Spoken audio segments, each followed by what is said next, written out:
Bonsoir tout le monde, moi c'est Abbas et aujourd'hui, ce soir, je vais vous parler de Bimayo avec Chio. Déjà pour régler la question de la prononciation, c'est comme vous voulez, ça peut être Chio, Sio, au final ça vient du latin et ça veut dire je sais. Donc j'ai même posé la question au maintainer, la réponse c'était Chio, donc c'était un russe, donc je ne sais pas si la russe, latin interprété par un russe, ça veut dire Chio ou Sio. Donc au final, c'est comme vous voulez. Donc dans mes slides, je vais vous parler de Bimayo et Chio. Déjà, moi je suis team lead chez Talend. Je travaille dans l'équipe Pipeline Designer de Talend. Déjà, est-ce que vous avez entendu parler de Pipeline Designer récemment? Les annonces autour de Pipeline Designer, la release de Pipeline Designer il y a presque un mois et demi, 2 mois. Sinon, ce serait l'occasion de découvrir avec moi un petit peu un overview de Pipeline Designer. Donc, c'est un environnement de conception des pipelines d'intégration de données ETL. C'est un environnement entièrement géré par Talend. C'est une solution full web. L'idée, c'est vous avez un designer hébergé chez nous et vous designez vos pipelines. À droite, j'ai un petit exemple d'un pipeline, par exemple, qui va lire du S3. On a 2 étapes de processing. On fait une agrégation de données, après on fait une normalisation. Et au final, on termine par une écriture dans un topic Kafka. Ce qui distingue vraiment Pipeline Designer, c'est son intégration avec Apache Beam. Est-ce que vous connaissez à peu près l'environnement Apache Beam, le SDK Java de Apache Beam? Sinon, j'ai quelques slides dans l'intro pour vous présenter Apache Beam. Mais en gros, Apache Beam, c'est un SDK pour écrire des pipelines avec le principe de séparation de la phase design et la phase d'exécution d'un pipeline. En gros, on a au centre de modèle Beam, on a un pipeline. Et un pipeline, c'est tout simplement une série de transformations appliquées à des collections. On est vraiment un user de Apache Beam depuis la toute première version de Apache Beam. On a même contribué à Apache Beam. Dans la présentation de Pascal, il y a une équipe qui travaille sur la partie Apache Beam, tout ce qui est open source. Et parmi les membres de cette équipe, il y a des contributeurs à temps plein qui bossent sur Apache Beam. Il y a une petite intro à Pipeline Designer. Je ne vais pas trop rentrer dans le détail parce que c'est vraiment un talk plutôt technique sur notre retour d'expérience de l'utilisation de Chio. On a développé Pipeline Designer pendant près de 2 ans et demi, 3 ans, en utilisant uniquement le SDK Java de Apache Beam. Et récemment, on a fait un petit hackathon, une petite expérience en interne, d'utiliser le SDK Scala, l'API Scala de Apache Beam, développé par Spotify. Donc le talk sera sur un petit retour d'expérience. Donc on ne l'a pas encore Chio intégré dans notre Pipeline Designer.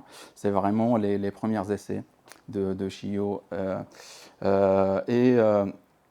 L'idée, c'est de vous montrer ce qu'on a trouvé comme feature intéressante. Parce qu'on a passé pas mal de temps avec Apache Beam et on reconnaît les manques dans Apache Beam. Donc, par la suite, vous allez voir, on a identifié 3 ou 4 features plus importantes pour nous, en gros, dans Chio. En termes d'agenda, une petite enquête sur les choix techniques derrière Chio. Ensuite, une petite introduction à Apache Beam. Et on termine par les 4 ou 5 features qu'on a identifiées comme indispensables pour nous dans Chio. Donc il y a 2 aspects pour Chio. Donc c'est une API Scala pour Google Dataflow et Apache Beam. Donc il y a 2 aspects. Il y a Scala et Google Dataflow et Apache Beam. Donc une petite enquête, si vous voulez, sur l'origine et les choix techniques derrière. Donc je suppose que vous connaissez tous Spotify, le leader mondial de streaming musical. Chio a été conçu et développé chez Spotify à partir de 2014 avec une première version sortie en 2015. Pour mieux comprendre le choix du Scala chez Spotify, il suffit juste de revenir en arrière et de voir l'évolution de la stack technique de traitement de données chez Spotify. Donc à partir de 2007-2008, à la base, Spotify, c'est une boîte qui faisait du Python. Donc du Python, du R et du data science. Le stack technique de traitement de données chez Spotify a démarré avec du Python et ils étaient parmi les premiers utilisateurs de l'API Python de MapReduce. Donc, je ne sais pas si quelqu'un parmi vous a déjà travaillé avec l'API Python de MapReduce. C'était vraiment limite en termes de performance, en termes d'utilisation. Tout simplement, vous voyez à droite un petit snippet. L'API Python de MapReduce, c'est MapReduce, mais on remplace les mappers et les reducers par du code Python. Et on appelle le code Python avec une sérialisation entre Java et un process externe. Donc en termes de performance, là on est sur vraiment le plus bas possible. Et là vous voyez le petit print, c'est vraiment pour retourner le résultat d'un calcul au process Java. Donc c'est la toute première version et ils étaient parmi les premiers utilisateurs en prod de MapReduce. Ensuite, ils ont passé au cascading. Donc, je ne vais pas rentrer trop dans le détail de cascading, mais en gros, c'est parmi les premiers frameworks à introduire le concept de séparation entre le design et l'exécution d'un pipeline. Donc, la partie design, j'ai une source, des transformations, je rajoute un sync. Et la partie exécution, là, dans cet exemple-là, j'exécute mon pipeline sur du Hadoop. Donc, tout de suite après, il y a Twitter qui est sorti Scalding, c'est l'API Scala de cascading. Et là, on commence à voir l'impact du Scala. Et on s'approche de l'API de collection du Scala, mais derrière, on est sur des calculs distribués. Donc, tout de suite après, et en parallèle, Scalding a été utilisé chez Spotify pour tout ce qui est batch, parce que MapReduce ne proposait pas du streaming. Donc, pour tout ce qui est streaming, ils utilisaient Spark. Donc Spark avec son API, là on retrouve la même API, idiomatique, fluide, simple, et qui matche très bien l'API de Scalding. Donc la conclusion de tout ça, c'est le choix du Scala était évident pour Spotify, pour travailler sur la nouvelle lib de traitement de données chez Spotify. Il y a un deuxième axe, c'est la migration vers le cloud de Spotify. Donc en 2015, ils ont entamé une migration vers le cloud et ils ont choisi Google Cloud Platform. Et du coup, une première conséquence de ce choix, c'est le remplacement des tools I/O. Donc, ils avaient en prémisse tous les I/O classiques du Big Data, du Kafka, du Hive, du Cassandra. Tout ça a été remplacé par des I/O BIM. Par des I/O Google, Kafka par PubSub, Hive par BigQuery, Cassandra par Bigtable. Et la deuxième conséquence, c'est la centralisation de calcul. Donc avant, ils avaient du Spark, du Storm, du MapReduce. Là, ils remplacent tout ça par un seul framework, le Google Dataflow. C'est un service entièrement géré par Google et propose un modèle unifié de traitement de données, que ce soit batch ou streaming. Surtout, le dernier point, donc c'est entièrement géré par Google. Pas de DevOps, pas de déploiement des clusters, avec un auto-scaling et work rebalancing pendant l'exécution des jobs. À l'époque, Google Dataflow proposait un SDK en Java. En fait, c'est le même SDK qui serait par la suite donné à la fondation Apache et l'origine de l'SDK BIM. À partir de 2016, le projet BIM rentre en incubation et par la suite, il y a peut-être quelques mois de maintenance sur le SDK Google Dataflow. Ensuite, il bascule complètement sur le SDK BIM. Là, voilà un petit récap historique de choix du Scala plus BIM. Donc Scala, évidemment, inspiré de l'API Spark et Scalding, et le choix de Google Dataflow pour les raisons de migration en cloud. Donc en résumé, c'était une API Scala pour BIM. Voilà, donc la première raison, c'est l'inspiration de Spark et Scalding. La deuxième, c'est ça matche très bien la stratégie cloud de Spotify.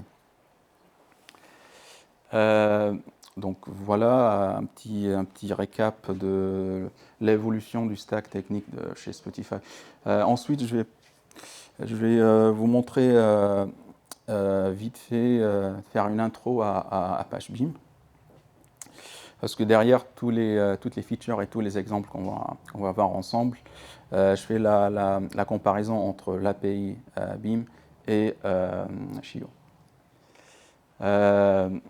Voilà, donc à la base, c'est le SDK Google Dataflow. Donc là, on retrouve le même principe. C'est un modèle de programmation unifié pour le batch et le streaming. Avec la fonctionnalité la plus importante, c'est la portabilité, c'est-à-dire la séparation entre la phase de design.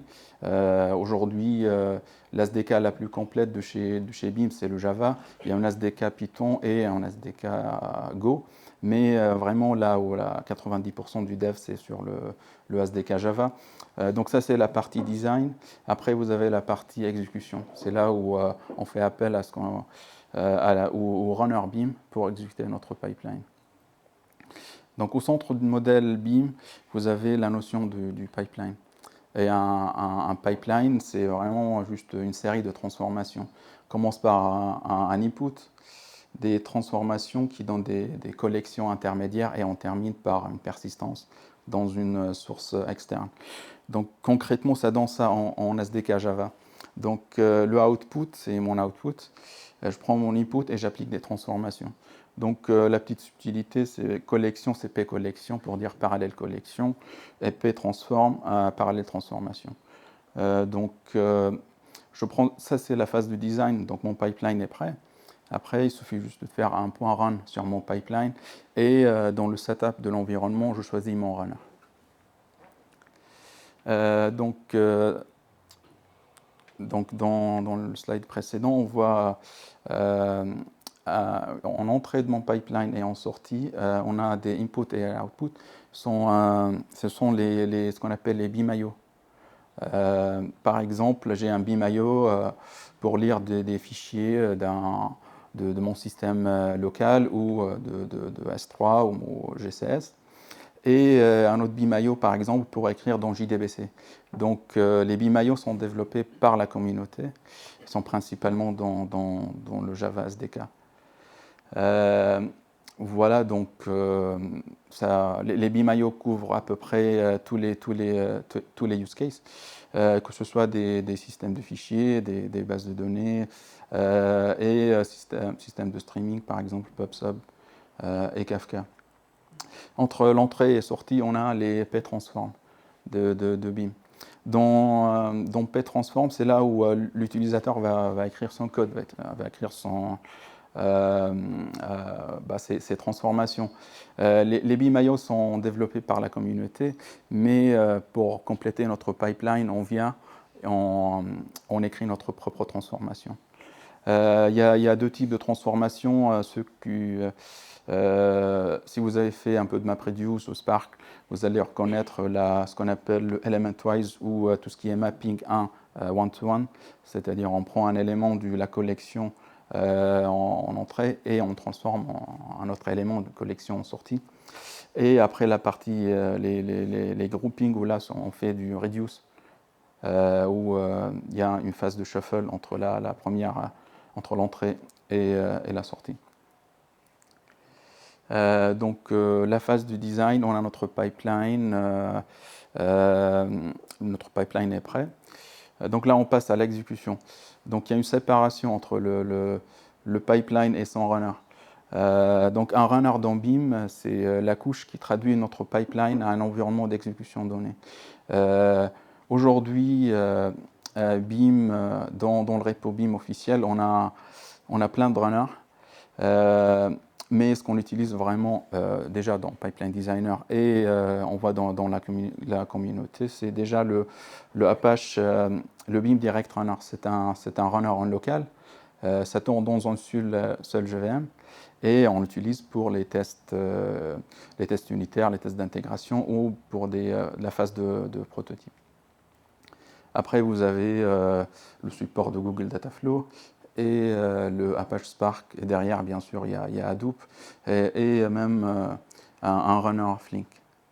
Il y a d'autres runners qui sont pas vraiment maintenus, type par exemple Storm ou MapReduce, et d'autres en cours de développement.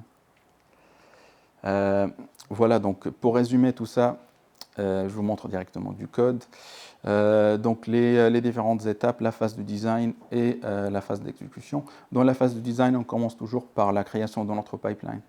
Et dans notre pipeline, on vient et on applique à l'entrée une transformation I/O qui génère notre input. Des étapes intermédiaires, par exemple, la deuxième étape, c'est des map elements. Je vais juste parser des logs générés par la première transformation. La deuxième transformation, c'est de count by key. Donc, génère dans la deuxième transformation des clés valeurs. Donc là, vous voyez la signature de l'AP collection, c'est string int. Et dans la deuxième transformation, tout simplement, je vais faire la phase de reduce et je génère la collection d'output que je prends après et je la persiste avec text.io. Ensuite, je fais mon run. Mais là, ça ne va pas runner mon pipeline, c'est juste la phase de design. La phase d'exécution, c'est là où, par exemple, là j'ai Maven, j'utilise Maven pour exécuter mon pipeline. Dans la phase d'exécution, je choisis mon runner. Dans ce cas-là, j'ai un Spark runner. Mais ça peut être très bien le direct runner pour un test en local avant de balancer ça sur le cluster, ou même Google Dataflow pour un cluster entièrement géré par Google. Donc avec un Google Dataflow par exemple, le SDK va démarrer un cluster, soumettre le job et ensuite éteindre le cluster et retourner les résultats. Voilà, donc ça c'est l'API, le SDK Java, un pipeline développé par le SDK Java. Je vous montre ça pour ensuite faire la comparaison avec un pipeline développé avec Chio. Donc on rentre tout de suite dans le code et après je vous explique la différence. Donc déjà, on reconnaît tout de suite les signatures, donc ça ressemble beaucoup à Spark si vous avez fait du Spark. Donc on commence par un contexte. Le contexte dans Chio, c'est l'équivalent d'un pipeline. Donc je ne sais pas pourquoi ils ont choisi contexte, parce que dans le monde du Spark, un contexte, c'est un seul contexte, on le crée une seule fois et on l'utilise dans la même JVM. Là, on est sur contexte égal à un pipeline. Ensuite, on applique les transformations. Et là, vous allez voir, il n'y a pas d'apply, il n'y a pas des transformations, ce sont des méthodes. Donc, c'est l'intérêt de cette API idiomatique. Donc, un point text file, derrière, ça va me générer mon text.io et ça va appliquer la transformation input. Un flat map, c'est tout simplement un flat map, donc l'équivalent de point apply dans Java avec un new map only de mon code. Count by key, ça va déclencher le shuffle pour ensuite, je termine par un save as text file pour persister ma collection dans un file. Et le point close, c'est la méthode qui déclenche l'exécution du pipeline. Donc, Chio context égale à un pipeline. Là, on n'a pas de P-collection, on parle des S-collections pour Chio collection. Et il n'y a pas de P-transformation. Toutes les transformations, ce sont des méthodes sur les P-collections ou des méthodes sur le Chio context. Par exemple, la première transformation, le point text file, c'est une méthode sur le contexte. Donc, c'est le point de départ de mon pipeline, c'est mon input. Le point text file, ça retourne à un S-collection. Donc, sur le S-collection, j'ai des méthodes comme flatmap, count ou map, toutes les méthodes de l'API de collection de ce cas-là. Et le point close, l'équivalent de point run du pipeline. Donc voilà un petit résumé de Beam, de Chio. Ensuite là on va passer tout de suite à ou feature Scala utilisées dans Chio. Est-ce que vous avez des questions? Parce qu'après, j'enchaîne avec plein de features et plein de codes. Donc, je ne sais pas si j'aurai le temps après pour prendre des questions. Il y aura le temps?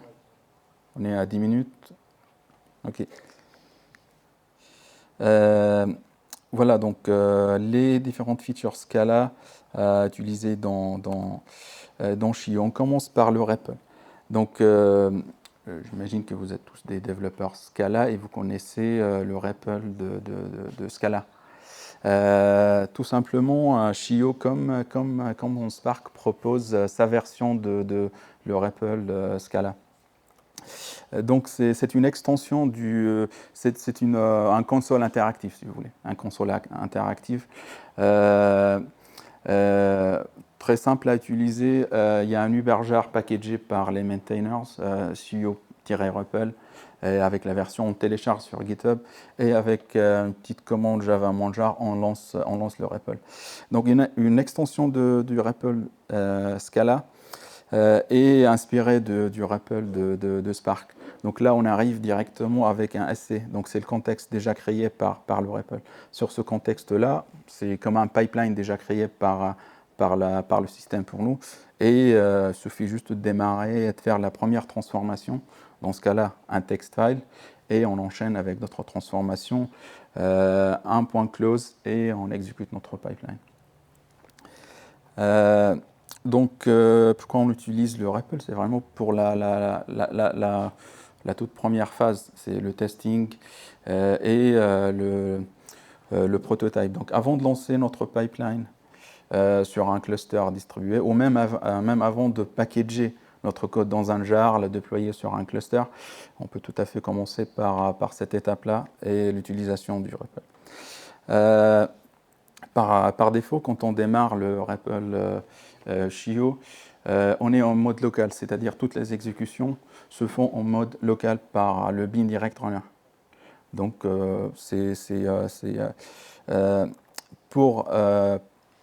pour tester vos algos ou vos user codes dans un environnement distribué sur un vrai cluster, il suffit juste de passer en argument le runner.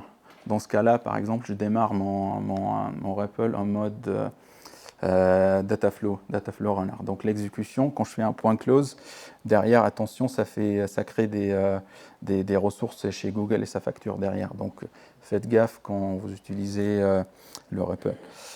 Pour la partie configuration du Google, donc il suffit juste d'installer le G-Cloud de Google. Et après, ça va générer toute la config nécessaire dans votre home. Et Chio derrière, il va chercher dans votre home, il va récupérer toute la config, votre clé de session Google, pour ensuite balancer le job sur Google Dataflow. Vous pouvez remplacer Dataflow par Spark Runner. Dans ce cas-là, si on ne passe pas des fichiers de conf, ce sera Spark local. Si on a par exemple un core site ou l'équivalent pour Hadoop sur la ligne sur le ClassPass, ce sera Spark Runner en mode distribué. Deux, trois features intéressantes du REPL, c'est même si on démarre notre REPL en mode distribué, on a le raccourci New Local Chio, ça génère un contexte local, même si on est dans un mode distribué. C'est très utile pour faire le premier run en mode local avant d'utiliser vraiment le mode distribué et de balancer le job sur un Google Dataflow. Vous avez gratuitement un client BigQuery. On reviendra dans un instant sur tout ce qui est BigQuery et l'utilisation de BigQuery dans Chio. Et vous avez des raccourcis, des commandes pour faire le data exploration. Vous avez des commandes pour écrire et lire du Lavro, des TSV, des CSV. Et c'est très utile. C'est-à-dire on prend une petite séquence en Scala et après je la persiste en Avro et après j'appelle mon pipeline sur de l'Avro persisté. Donc je n'ai pas vraiment à utiliser mon pipeline pour persister des données, pour ensuite relire les données pour tester mon pipeline. Donc avec Write Avro, Text, CSV et TSV. Donc voilà, c'était la toute première feature qu'on a testée en Chio. Est-ce que vous avez des questions ou je passe à la deuxième?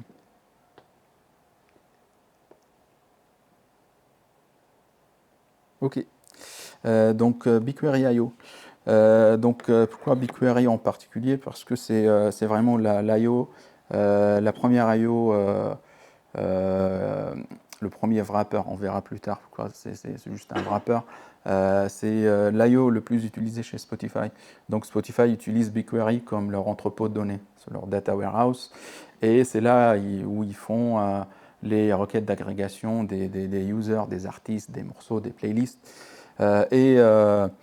Dans un article, on voit des jobs Chio qui utilisent le BigQuery IO qui traitent dans les 200-240 teraoctets par jour. Donc pour toutes les agrégations des artistes, les morceaux, les playlists et les recommandations, que ce soit par jour ou par semaine. Donc plein de développements sur le BigQuery IO pour cette raison en particulier. Vous connaissez tous BigQuery, sinon c'est un entrepôt de données serverless qui supporte le dialecte SQL. Dans BigQuery, il y a la notion de dataset et dans le dataset, on a des tables. Donc c'est si vous voulez, un SQL géré par Google, mais pas vraiment. On parle de SQL à une échelle différente. Derrière, le traitement se fait par Google, donc on ne voit pas de machine, on ne voit pas de worker. Donc la requête est traduite en requête BigQuery et nous on récupère les résultats derrière. Donc BigQuery IO avec le Java SDK. Le Java SDK propose deux façons d'interagir avec BigQuery. La première à travers le table row JSON, tout simplement, on récupère le résultat d'une requête ou même une table complète au format JSON. Donc tout simplement, c'est un map string objet. Donc voilà, donc là c'est le Java SDK, donc le pipeline, j'applique la première transformation, c'est un input, donc j'ai BigQuery IO, je vais chercher la table, par exemple table ID, et ensuite j'applique une deuxième transformation. Dans cette transformation-là, je traite de table row JSON, et donc c'est de string objet, donc je suis obligé de caster. Pour, par exemple, dans le petit snippet, je caste la température en double. Là, l'inconvénient que parfois je tombe sur des nuls ou les cas où j'arrive pas à caster. Donc là, c'est l'inconvénient de l'utilisation de cette API. Sinon, c'est très simple à utiliser, c'est du JSON. Il propose aussi la même API, mais en version Avro générique. Donc, le même BigQuery IO, mais cette fois-ci une différente signature du read, et on génère du generic record. Sur le generic record, il y a moins de possibilités de tomber sur des nuls. Avro, c'est vraiment typé, donc ce qu'on génère, ce qu'on récupère, mais il y a toujours la phase de cast, où on fait le cast avant de traiter dans l'étape de play. Donc tout ça juste pour vous montrer la différence entre le Java SDK et ensuite le Scala. Voilà l'exemple complet entre la partie essentielle et tout ce qui est boilerplate dans le Java SDK. Je prends mon pipeline, j'applique la première transformation. Je vais lire la table table ID. Et sur cette table-là, par exemple, j'ai envie de faire un petit filtre et une projection, l'équivalent du select colonne 1, 2, 3, where x égale 5. Et après, je persiste la résultat dans une autre table BigQuery. Et donc, ça ressemble à ça. La partie essentielle et tout ce qui est boilerplate. Donc là, j'ai pas mis les classes complètes et les p-transforms complètes, juste pour vous montrer. Dans l'API BigQuery, on commence toujours par le schéma. Donc on précise le schéma ce qu'on va lire ou écrire depuis BigQuery. Donc on compare ça à l'API Shio, le wrapper à BigQuery IO dans Shio. Donc ça, c'est l'équivalent de l'exemple qu'on a vu tout à l'heure. Donc ça, c'est un exemple complet. Donc là, c'est le code complet qui va me permettre de lire la table MyInputTable, d'appliquer un filtre, une projection et ensuite persister dans une autre table, MyOutputTable. Donc vous voyez déjà la différence en termes de complexité et en termes de temps de test et de développement. Mais derrière les annotations, c'est là où on rentre dans les features Scala de Shio. Donc dans la première partie, là, vous voyez, j'ai une annotation de type FromTable, utilisée directement avec la case class row. Et dans mon Shio, j'utilise type BigQuery de type row. Après, j'applique les transformations. Ce qui se passe derrière, Shio, au compile time, il va introspecter le schéma de la table. Donc au compile time, il fait un dry run. Donc c'est gratuit dans BigQuery. Et il introspecte le schéma de la table. Dans ce cas-là, par exemple, j'ai un ID, un name, un statut, un ID de type int, name et statut de type string avec option nullable. Ça, c'est le schéma BigQuery. Et du coup, utilisons les macros dans ce cas-là. Shio, il génère au compile la case class complète qui map directement à mes lignes dans BigQuery. Par exemple, la vraie case class que je vais manipuler dans mon code, dans mon IDE, ce sera une case class avec le schéma. Là, l'ID, c'est un int. Name et statut sont des options de string parce que c'est de type nullable. Donc là, en utilisant les macros, on a généré la première partie de notre pipeline et ça va me permettre de développer en type safe au compile, c'est-à-dire dans la partie filtre et la partie map. Là, je travaille avec des case class. Je ne travaille pas avec du JSON ou de l'Avro.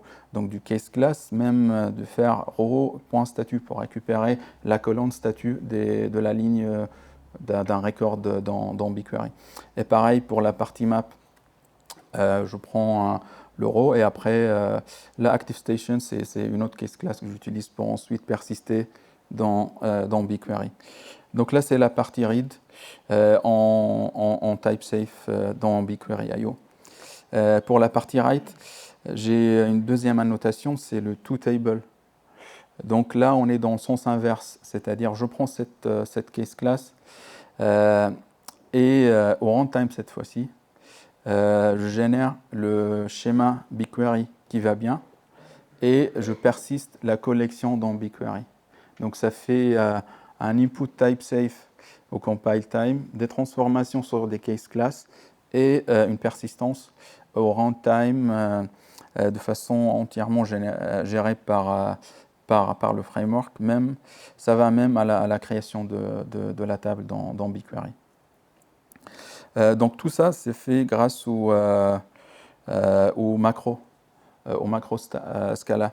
Donc dans Shio, il y a un mapping entre les types BigQuery et les types natifs Scala. Donc vous allez reconnaître la TQ pour les macros. Donc par exemple, tout ce qui est boolean est mappé en Scala boolean. Les int, les floats, les strings et les numériques. Tout ce qui est nullable est mappé en option de ce type, comme on a vu dans l'exemple de la case class row. Si vous voulez voir les macros générés, il suffit juste de rajouter cette option-là dans votre SBT et vous allez voir. Mais je ne vous le conseille pas parce que c'est vraiment verbeux et vous n'allez pas reconnaître facilement le code généré pour votre input BigQuery. Donc là, ce sont le mapping, si vous voulez, prépackagé par Shio. Mais si vous voulez encore faire des mappings custom, c'est-à-dire dans BigQuery, j'ai une table avec une colonne de type string et dans la description, j'ai le string UID. je peux générer du macro Scala pour faire le mapping entre cette colonne et ma case class. C'est-à-dire, je fais pas le mapping entre string et string du Scala, je fais string, et là j'appelle my awesome class, ma case class, avec une méthode parse qui prend le résultat de cette colonne directement. Donc là, c'est du macro black box. Tout ça, c'est dans le override type provider. Donc par défaut, on a les mappings simples. Après, on peut overrider le mapping pour générer notre propre macro pour tout ce qui est la validation de data, c'est-à-dire la colonne. Je vais faire une validation pour savoir si la valeur dans cette colonne est vraiment un UID ou non. Ou même les transformations simples, je prends l'UID et je génère derrière un type UID plutôt qu'un string, avec un mapping simple entre BigQuery et Scala. Donc voilà sur tout ce qui est BigQuery. Est-ce que vous avez des questions? Oui, Thomas. C'est assez particulier parce que ça veut dire qu'il faut avoir accès au compile time à une base de données BigQuery qui a un schéma ISO prod. Oui. Est-ce que tu connais des libs qui font ça pour du SQL, par exemple? Pour du SQL. Parce que personnellement, j'avais jamais vu ça. Autant j'ai vu des choses où tu écris ta case class et ça te génère un truc qui va te créer ton schéma SQL. Mais là, c'est assez particulier quand même comme approche. Oui, donc si je remets l'exemple. Dans le cas où tu connais ton schéma avant, on met pas la notation de from table. Tout simplement, le mapping vers BigQuery se fait avec le toTable. C'est là où on a intérêt vraiment à faire le mapping vers BigQuery. Par contre, et tu as raison, si au runtime, au compile time, on n'a pas accès au schéma, il suffit juste de déclarer le schéma directement dans le case class. Je suppose que s'ils ont pris le temps de faire ça, c'est que ça a une utilité pour eux. Oui, certainement. Ça doit être assez puissant comme outil. Donc, encore une fois, la BigQuery, c'est le premier I/O développé par Shio et l'I/O le plus utilisé chez Spotify. Donc, j'imagine qu'ils ont tous accès à un environnement ou à un registre de schéma BigQuery, ou même accès directement à un environnement de staging équivalent de l'environnement de prod. Mais les dry runs exécuter ou compile, c'est des opérations gratuites avec BigQuery. Donc s'il s'agit d'une table, on a la méthode getSchema. Sinon, si c'est une requête, parce que là il y a la deuxième annotation from request. Dans ce cas-là, on fait un dry run qui est gratuit et on récupère le schéma.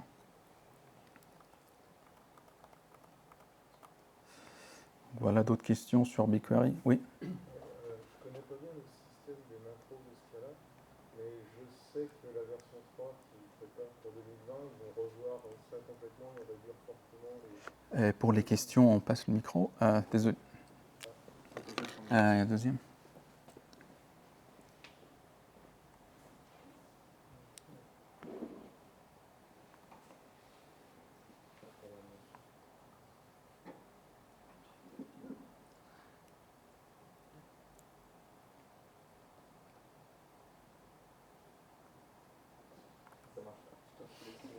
Non, mais je peux parler plus tard.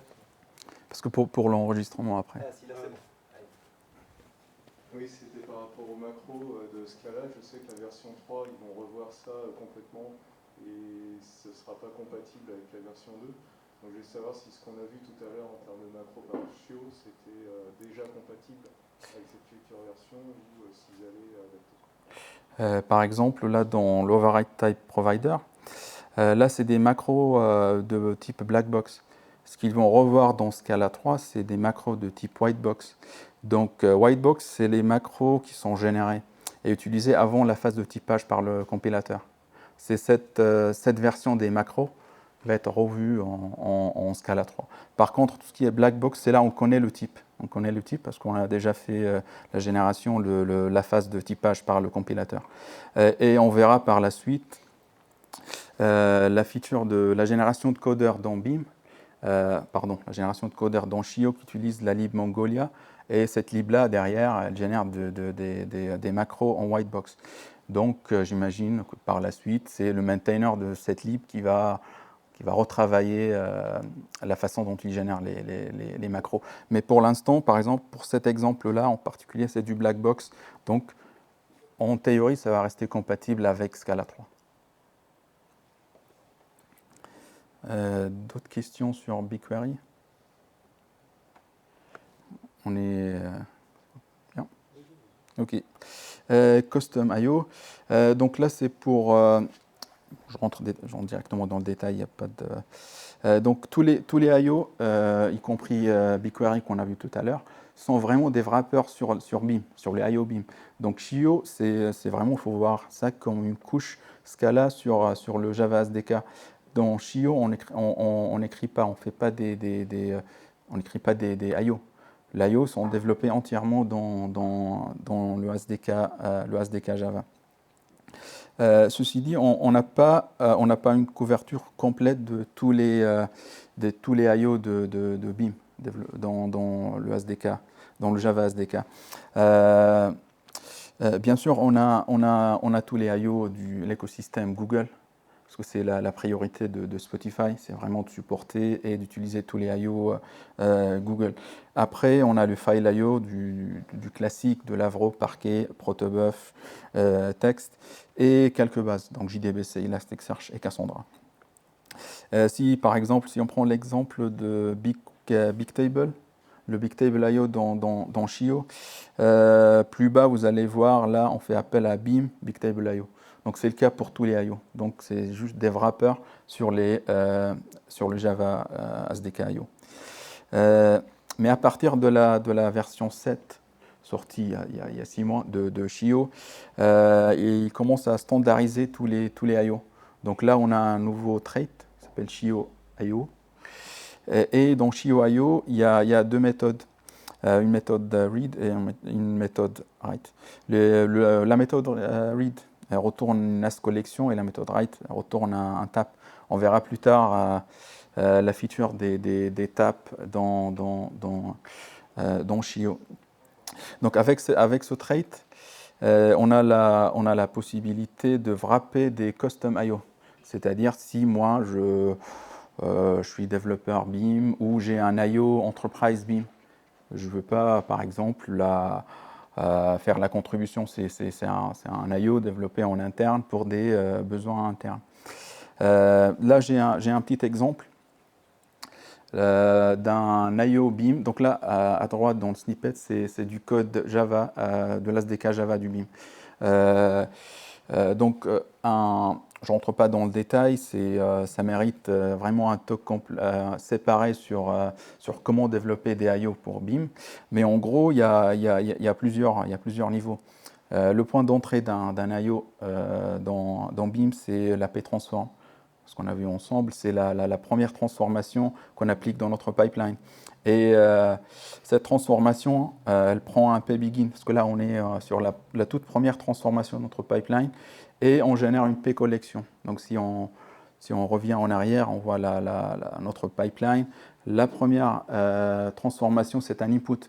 Mais un input en BIM, c'est un P-transform, avec la seule différence qu'en input, il y a un P-Begin, et en output, il y a le type, la collection. Donc c'est un IO qui génère des chaînes de caractères aléatoires. Donc c'est juste un petit exemple. Donc l'AP transform, c'est la pointe d'entrée de notre IO. Après, on a un bounded source. C'est la classe qui sera instanciée sur le worker, après sérialisée instanciée sur le driver et sérialisée sur les workers. Et on termine par le bounded reader, c'est vraiment la classe qui fait le taf. C'est la classe dans mon cas, c'est la classe qui génère les strings aléatoires. Donc, je vous montre cet exemple pour revenir au Shio IO. Je prends mon custom IO développé par exemple en interne et je le wrap dans un Shio.io. Dans mon cas, c'est un input, donc je n'ai pas d'implémentation du write, donc je ne fais pas l'implémentation du write. Dans le read, j'ai mon Shio context. C'est le pipeline que je récupère dans le REPL, c'est la première ligne générée par le système, ou le pipeline, le Shio context que je génère dans mon IDE. Et après, je fais custom input. C'est une méthode sur Shio context qui prend un p-transform. Donc là, je prends le p-transform et je retourne une as collection. Donc j'ai transformé mon beam.io en Shio.io juste avec deux lignes. Donc ac.custom input, et c'est tout. Donc c'est le cas pour tous les autres inputs, sauf que bien sûr là il y a toute la partie de les configurations des IO qui sont exposées par le Shio. Sinon c'est un petit wrapper, et derrière Shio il fait le nécessaire pour faire la transformation entre une P collection et une S collection.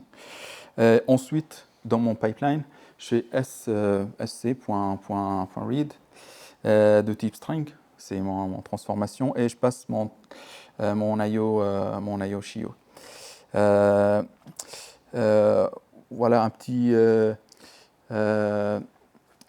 une petite classe implicite Scala, et ça transforme tout en une méthode sur mon Shio context. Donc là, je fais une petite classe implicite qui va me permettre sur le Shio context de faire generate random strings.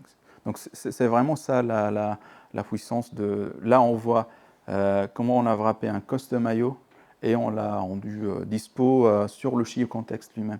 Derrière, il y a toute la tambouille interne gérée par Shio et Beam. Donc c'est le pattern pimp my library du Scala. Ok, des questions sur les custom IO? Tout simplement un wrapper sur les Beam.io. IO taps, donc je passe vite fait sur les taps. Le principe est très simple. Chaque IO dans Shio retourne un close tap. Un close tap, c'est l'équivalent, vous voulez, un robinet fermé de la collection matérialisée par mon pipeline. Et donc le robinet sera ouvert une fois que le job est terminé.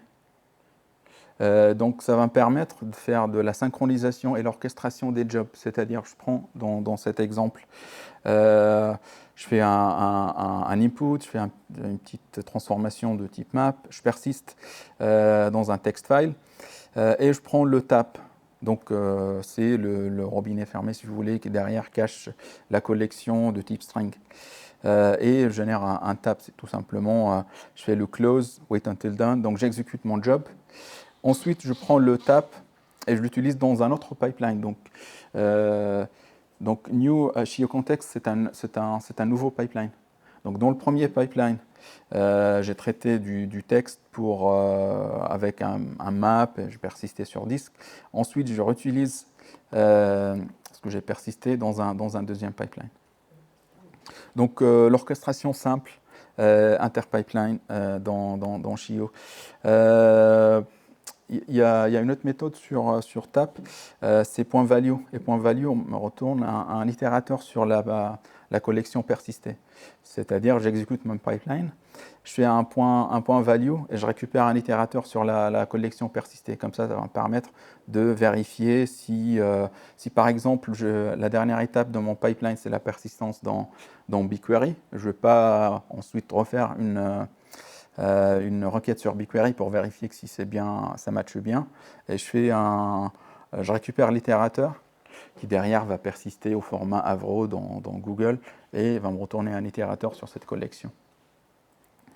Voilà, s'il n'y a pas d'étape de persistance dans mon pipeline, il suffit juste de rajouter le point materialize qui force la persistance de pipeline. Et ensuite, je récupère le close tap, j'ouvre le tap, open.tap, et je fais l'orchestration entre plusieurs pipelines ou un itérateur pour vérifier le contenu persisté. Des questions sur... Ok, donc on est bien. Un peu court. Pour aller un peu plus rapidement. D'accord. Donc coders. Donc c'est la notion de coders dans BIM et comment c'est implémenté en Chio avec Scala. Donc une petite intro sur le shuffle dans Big Data. Donc, au-delà des transformations très simples de type map où on prend un élément, on transforme, je sais pas, on prend un string et on le transforme en uppercase. C'est une transformation de type map. On reste dans le même worker, dans la même JVM et on applique la transformation. Au-delà de ces transformations très simples, toutes les transformations vraiment où là on fait des agrégations, des jointures, des calculs statistiques, tout ça, ça requiert une phase de shuffle. Ce phase de shuffle se fait entre plusieurs machines où ils vont, par exemple, une machine prendre, par exemple dans cet exemple, une série de mon input pour ensuite faire une agrégation. Donc, un prérequis de la phase de shuffle, c'est la sérialisation et désérialisation. Les workers vont faire un échange des clés, des values à travers le réseau. Donc, ça nécessite la sérialisation des records et ensuite la désérialisation de l'autre côté. Donc ça c'est le principe. Donc si vous avez fait du MapReduce, vous allez reconnaître l'interface writable. Donc c'est une interface qu'on devait implémenter dans toutes les classes qui vont dans la phase de Reduce. Si vous avez fait du Spark, Spark derrière utilise Cryo pour la sérialisation. Mais ce n'est pas le cas dans BIM. Dans BIM, on n'a pas d'adhérence à un framework donné. Donc là, on fait des pipelines, on est au niveau une couche d'abstraction. Donc il n'y a pas de writable, il n'y a pas de cryo. Ce qui fait BIM, il propose pour chaque collection, parce qu'à n'importe quel instant de l'exécution de notre pipeline, le runner derrière peut décider de matérialiser, de persister la collection intermédiaire. Donc pour chaque P-collection de type T en BIM, on a un codeur qui va avec. Ce codeur est très simple, c'est une interface avec deux méthodes. Serialize en uncode, on prend l'instance et on le serialise en byte array. Et de sens inverse, des codes, on prend un byte array et on retourne l'instance. Donc la serialisation côté worker à gauche, on fait une code, on serialise. Dans le worker côté droite, on désérialise. Par défaut, dans cet exemple, dans le petit snippet, je fais un texte IO. Donc c'est une collection, P-collection de type string. Cette P-collection, je sais son codeur, c'est un codeur de type string qui prend le string et il est capable de sérialiser le string en byte array et de sens inverse, de prendre un byte array et de le sérialiser en string. Mais ce n'est pas nécessaire pour les types simples. Au runtime, le runner va tout seul déduire le codeur nécessaire. Parce que là, on est sur des primitives Java. Pour les Java Beans, c'est exactement la même chose. Il faut juste implémenter l'interface serializable par les Java Beans pour déduire les codeurs au runtime. Par contre, pour tout ce qui est IO, c'est pas vraiment trivial. Là, il faut écrire des codeurs. Et il y a plein d'exemples dans Avro. L'utilisation, par exemple, de codeurs Avro pour la sérialisation et désérialisation. Donc là, c'était comment les codeurs sont implémentés en BIM. Dans Chio, avant 0.7, Chio utilisait Cryo pour la sérialisation et désérialisation au runtime. Oui, donc j'ai oublié la partie la plus importante, parce que dans BIM, il ne reconnaît pas les case classes. BIM est limité à tous les types Java. Donc le SDK Java, il ne reconnaît pas les Scala case class et donc il n'est pas capable de générer des coders pour les case class. Donc c'est Chio qui génère les coders nécessaires pour les case class. Avant 0.7, on utilisait Cryo et après Cryo pour dériver les coders au runtime, après 0.7, ils ont intégré la lib Mongolia pour faire la dérivation des codeurs au compile time. Donc là, je passe vite fait le type class. Donc là, on est dans un meetup Scala. Est-ce que vous connaissez le type class? Oui, non. Donc, type class, on associe un comportement à un type. Donc là, dans notre exemple, pour les codeurs, je prends un type A, par exemple, et je fais encode et decode. Le encode, c'est l'équivalent de l'encode du codeur Beam. Du code, c'est dans le sens inverse. En utilisant implicitly, dans ce cas-là, je viens et je fournis pour un type donné l'implémentation qui va bien. Donc, je ne rentre pas dans la théorie de type class. C'est très intéressant si on le compare à l'héritage. Donc, c'est vraiment un atout exploité par Chio. Ce qui se passe derrière, c'est très simple. Dans Chio, on génère des implicites, par exemple le codeur string de Java, qui derrière wrap le codeur Beam, mais en implicite. Et on le ramène dans le scope et sera utilisé automatiquement par le contexte. Et pareil pour le int. Si on regarde la définition de int coder, derrière, c'est le Beam coder de type int. Donc c'est très intéressant, mais là où ça devient un peu plus compliqué, c'est quand on arrive aux case class. On ne veut pas dériver tous les codeurs de tous les case class. Donc c'est là où on fait appel à Mongolia. Je ne rentre pas dans le détail de Mongolia, on me dit qu'il n'y a pas, j'ai pas de temps. Donc c'est très simple. On traverse les case class et on génère pour chaque case class, pour chaque champ dans le case class, le codeur qui va bien. Donc c'est grâce comme on disait tout à l'heure, hein, la réponse à la question, c'est des macros whitebox, c'est des macros générés avant la phase de typage par le compilateur.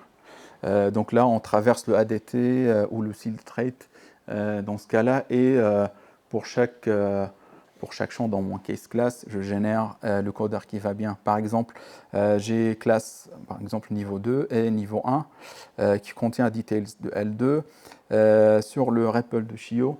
Il suffit juste de faire codeur de L1 et on voit derrière, on voit la génération, ça prend un petit peu de temps, c'est la génération derrière du macro, et on voit le macro généré par Mongolia.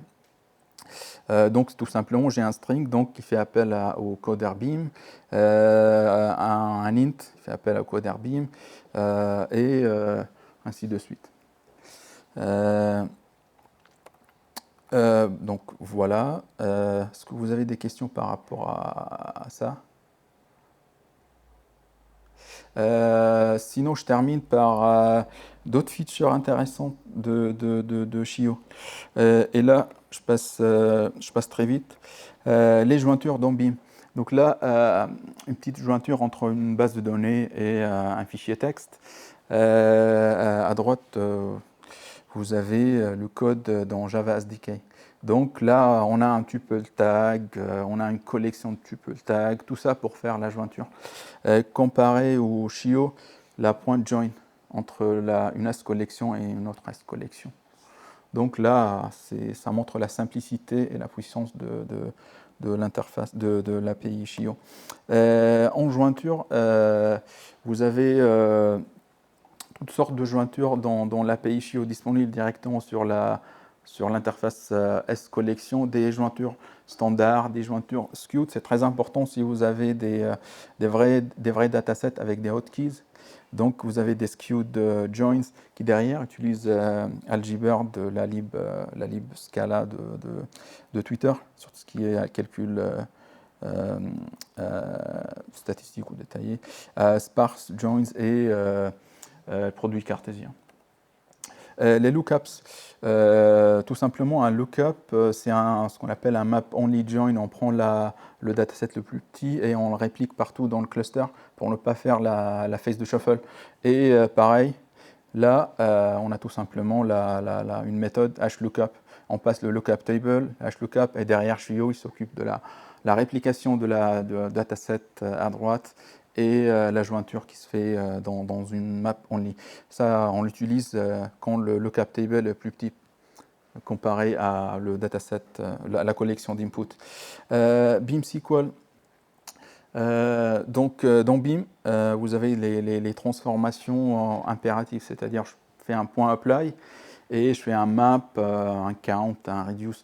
Avec Beam SQL, c'est une proposition de faire des transformations déclaratives. Donc, je déclare le résultat, c'est-à-dire je fais un select, c'est du SQL appliqué sur la P-collection. Donc, je fais un select, les colonnes de ma P-collection avec id égale 1. La petite utilité, c'est que dans le Java SDK, je ne peux pas appliquer le SQL transform sur une P-collection de n'importe quel type. Il faut que je transforme ma P-collection en P-collection de rows. Donc je prends mon input, par exemple un fichier texte, je ne peux pas appliquer directement la Beam SQL, je la transforme en format intermédiaire de P-collection de rows, j'applique la requête SQL et en résultat je récupère un P-collection de rows. Ensuite je retransforme en format adapté à un output. Ce n'est pas le cas avec Shio. Encore une fois, l'utilisation des macros. Donc, à partir d'un Shio contexte, je fais la préparation et j'applique la requête SQL directement sur ma S collection. Et ensuite, je recaste en output. Donc, Shio derrière, il génère, grâce au macro Scala, il génère le code nécessaire pour faire la transformation entre mes case classes et les rows qui vont bien, pour appliquer la transformation et ensuite revenir dans le sens inverse. Vite fait sur les I.O., donc on a le Avro I.O. Avec les specific record et generic record, donc rien de spécial sur Avro. Protocol buffers, donc il faut faire gaffe avec protocol buffers, parce que derrière c'est persisté au format Avro, avec le message protocol buffer dans un byte array. Dans le schéma Avro, donc à utiliser uniquement si vous avez persisté des collections en protocole buffer. Donc lire et écrire avec protocole buffer Shio.io. Ne pas confondre et utiliser le Shio.io pour écrire et un SDK Java pour lire. Parquet.io, donc un format de stockage type colonne avec de push-down des projections et des predicates. Je termine. C'est bon? Je termine vite fait. Donc là, le Java API de Parquet, là vous voyez le predicate. Je termine. Conclusion. Après, j'upload les slides. La conclusion, si vous avez l'intention de travailler avec Apache Beam, pour démarrer avec Apache Beam, je vous conseille vraiment de démarrer par Shio, même si vous ne maîtrisez pas le Scala. Il suffit juste un petit background en Python, ou même pas forcément en Python. Donc c'est vraiment une première étape pour rentrer ensuite dans le détail de Beam. Est-ce que vous avez des questions? Merci beaucoup Abbas. On peut l'applaudir, je pense. Des questions? De toute façon, il reste dormir à Nantes, donc on va des questions. Des questions après. Et il y a Anan et Cyril. Oui. Si vous avez, voilà, derrière, on a plein de postes ouverts. Si ça vous intéresse de travailler avec nous sur Shio, peut-être. Donc, allez voir Cyril et Anan. Voilà, merci beaucoup.